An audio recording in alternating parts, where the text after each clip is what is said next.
Alors, Ilchot Sfirat HaOmer, le halachot du compte du Omer. Il y a une halakha, il y a une discussion dans le décisionnaire, le Maïmonide et des autres décisionnaires. Quelqu'un qui prend un fruit, okay? Et lui, dans sa tête, ce fruit-là, sa beracha, c'est Boré Priya Etz. C'est Etz. Mais en vérité, ce fruit, c'est Adama.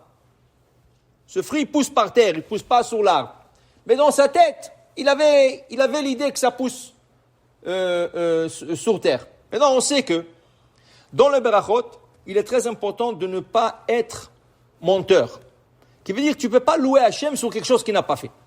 Tu ne peux pas dire Hachem, merci Hachem d'avoir créé cette tomate sur l'arbre. Il n'y a pas de tomate qui pousse sur l'arbre. Donc si tu prends une tomate et tu dis Boré Priya Etz, c'est un mensonge. Donc la bracha est une bracha en vain. Mais si tu prends une pomme et tu dis Boré Priya Adama, c'est pas vrai. La pomme ne pousse pas par terre, mais c'est pas un mensonge complet. Parce que quand même l'arbre, il pousse par terre. Alors c'est pas un mensonge, la bracha passe. Le Maïmonide, il est dans l'idée que c'est pas seulement ce que tu sors de la bouche, c'est aussi ce que tu penses. Si tu avais une mauvaise pensée, même si tu l'as déclaré bien comme il faut, tu as tort. Qui veut dire, tu prends une pomme, okay? Et tu voulais dire, tu n'as pas dit, tu voulais dire Boré Priya Adama. Et dans ta tête que tu as dit Baruch Ata Hashem Elokeinu Melech Haolam, toujours tu avais l'idée de dire Boré Priya Adama. Juste avant de conclure la bénédiction, tu te rattrapes et dis hey, qu'est-ce que je suis en train de faire? Mais tu l'as bien sorti de la bouche. Tu as dit Boré Priya Etz. Mais dans ta pensée, tu as mal pensé, tu as faux pensé. Tu pensais que c'est Adama. Dis le Maïmonide, c'est la bracha en vain. C'est une bracha en vain. Parce qu'il faut que ta pensée s'associe avec ta parole. Donc c'est pas rien que la parole, c'est aussi la pensée. Qu'est-ce que tu pensais? La halakha, c'est pas comme tel. La halakha, c'est que, a posteriori, on acceptera ta parole si elle est bonne, malgré que ta pensée n'était pas bonne. Nous trouvons le même concept dans Sfirat HaOmer, dans le compte du Homer. Toi, tu es venu pour compter le Homer. On va dire c'est jour 10. On va dire. Et toi, dans ta tête, tu veux dire jour 9. Alors tu commences. Baruch ata Hashem Elokeinu melech haolam asher kideshanu b'mitzvotav v'tzvanu al seferat haomer. Du coup, tu te rattrapes pendant la bracha. Tu dis, hey, c'est pas jour 9. Hier, je comptais 9. C'est jour 10.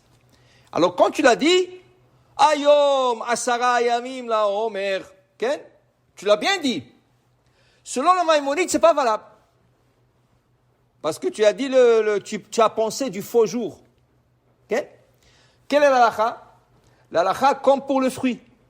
Comme on dit pour le fruit que c'est vrai qu'il faut associer la pensée avec la parole, mais à la fin nous prenons compte de la parole. Ainsi pour le Sfirat HaOmer. Quelqu'un qui a commencé avec l'idée d'une mauvaise journée, mais il se rattrape sur sa parole, il dit la bonne journée du compte, le compte de la bonne journée, ce compte sera accepté. Okay? Alors pour vous dire qu'a priori, toujours, il faut penser qu'est-ce que tu veux dire. Pense qu'est-ce que tu veux dire. Pas, ne cours pas. Pense quel jour on est, et après tu vas le dire. Pense quel bracha sur ce fruit, et après tu vas le dire. Okay? Mais si ça arrive, la grande règle c'est toujours safek berachot lehakel. Quand il y a un doute dans la bracha, c'est valable ou pas, et il y a une opinion qui dit que c'est kasher, nous suivrons cette opinion. Dans ce cas spécifique, alors il a pensé sur un mauvais compte du Homer, mais à la fin il a bien compté. Nous prenons compte de ce qu'il a compté à la fin, parce qu'en fin de compte, il y a qui permettent ce type de compte. Okay? Non. Une autre halakha qui dit ici, Rav Adia Yosef ici, okay? Il dit que c'est très important de savoir quel compte du Homer on est, qui veut dire, tu ne peux pas commencer le compte du Homer sans avoir rien dans la tête. Pas faux, rien. Ça veut dire quoi? Toi, tu sais pas quel jour on est. Tu sais pas. C'est pas que tu as pensé le faux jour. Tu ne penses à rien. Tu sais même pas. Mais tu dis, moi je vais faire la bracha. Et je vais entendre qu'est-ce qu'ils disent. Je répète. Non. Quand tu fais la bracha déjà, tu as besoin de savoir déjà qu'est-ce que tu vas dire. Ok?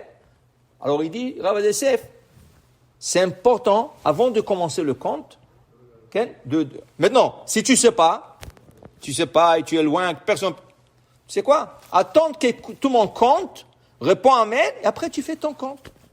Mais ne commence pas la bracha en ne pas sachant quel jour on est bichlal. Dans le premier cas, il s'est trompé. Bon, il pensait, mais dans ce cas, il pense à rien. Ça, c'est aussi grave. Il faut savoir qu'est-ce que tu veux dire. Tu veux pas dire Baruch ata Hashem Reholam et tu sais pas si les fruits poussent par terre ou sur l'arbre. Et après, tu dis à quelqu'un, ça marche pas. Il faut savoir, depuis le départ, quel est le conduit. Maintenant, celui qui n'a pas compté le Homer, il a toute la nuit pour se rattraper pour le compte du Homer. Quand on dit toute la nuit, c'est quoi? C'est quoi toute la nuit? Okay?